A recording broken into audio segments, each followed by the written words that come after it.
Tenerife airport disaster. The day the sky fell silent, March 27, 1977, a day etched into the annals of aviation history, not for a triumph of engineering, but for a catastrophic failure of communication and circumstance.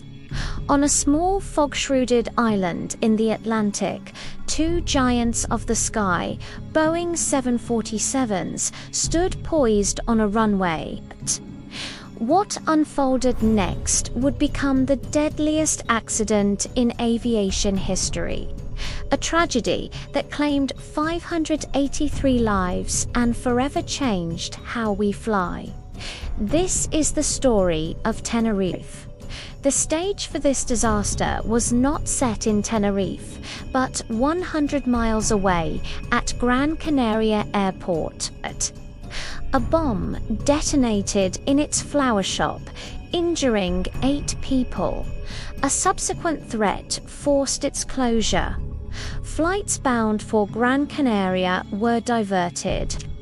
Among them, KLM Flight 4805, a charter from Amsterdam, and Pan Am Flight 1736, a scheduled service from Los Angeles with a stop in New York.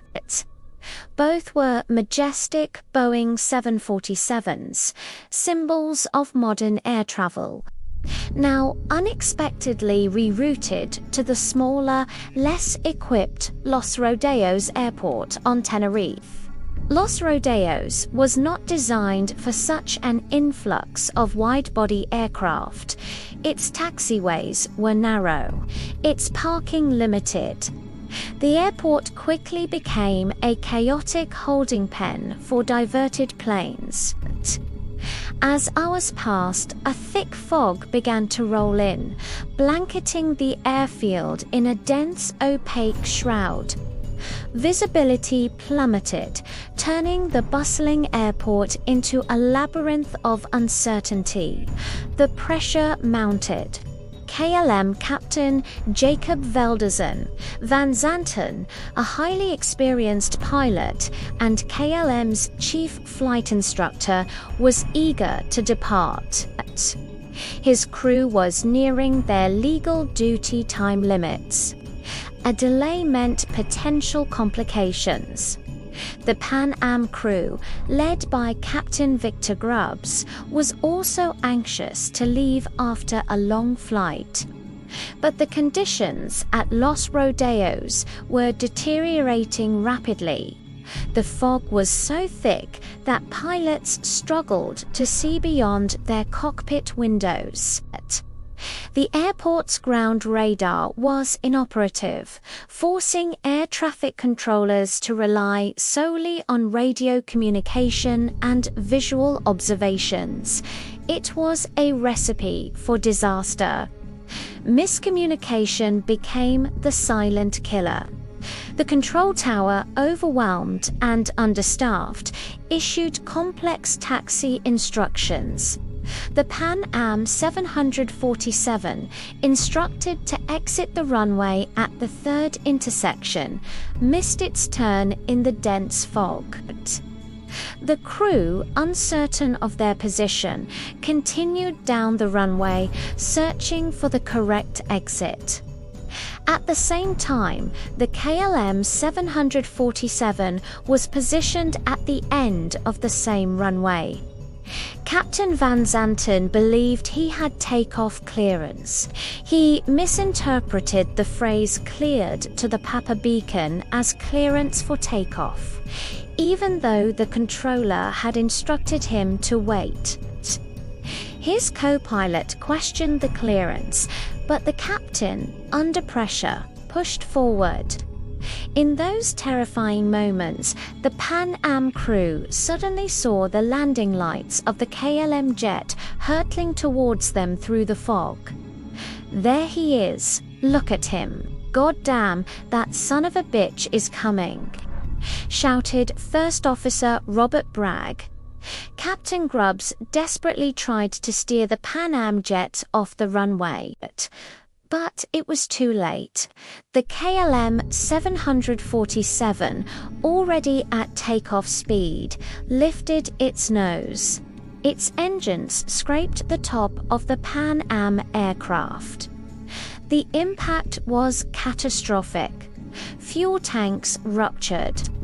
A massive fireball consumed both aircraft. The force of the collision tore through the Pan Am 747, ripping off its upper deck and tail section. The KLM jet, severely damaged, lifted briefly before crashing back onto the runway, sliding hundreds of meters in flames.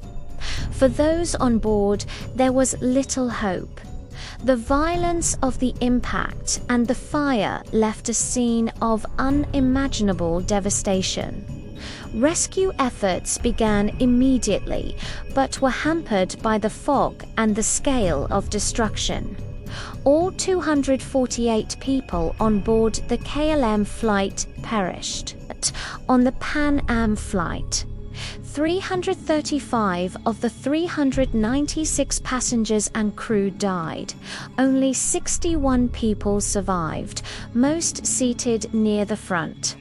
The investigation revealed a complex web of factors: the bomb threat and diversion, the inadequate infrastructure of Los Rodeos, the thick fog, and, most importantly, miscommunication and human error.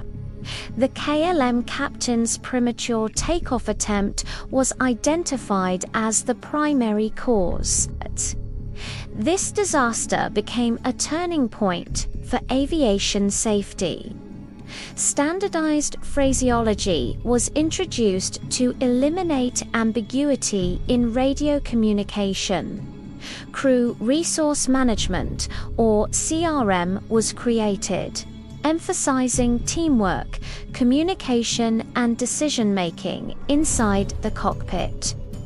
Airports improved taxiway design and ground radar systems. Today, the skies are safer because of the lessons learned in Tenerife. The memory of the 583 lives lost serves as a constant reminder of the importance of clear communication, strict protocols, and vigilance in aviation safety.